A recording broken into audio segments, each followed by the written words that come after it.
So I have this V-mount battery from ZGCINE, and it's a lot cooler than you might think, but let me tell you all about it, and quickly because it's Thursday.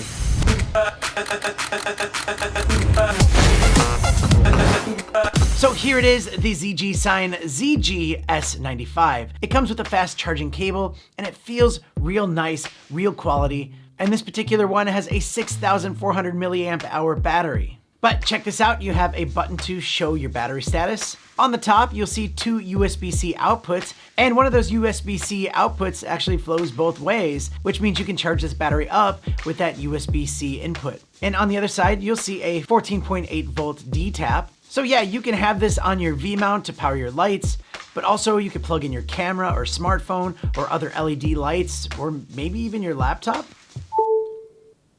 It works. I love this because I have this really awesome key light here, and this battery just makes it super easy to be portable, to be mobile.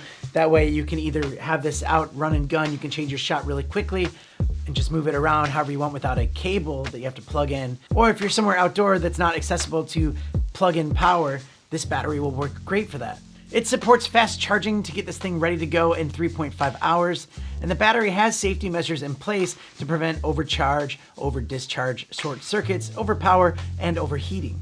And it's not too heavy or bulky, so it'll fit nicely in your bag and won't take up too much space. And you can currently pick this thing up for around $129 US. And if you need longer battery life, you can jump up to the V160 for $219. Or you can just get a few of these and you could be covered for a while.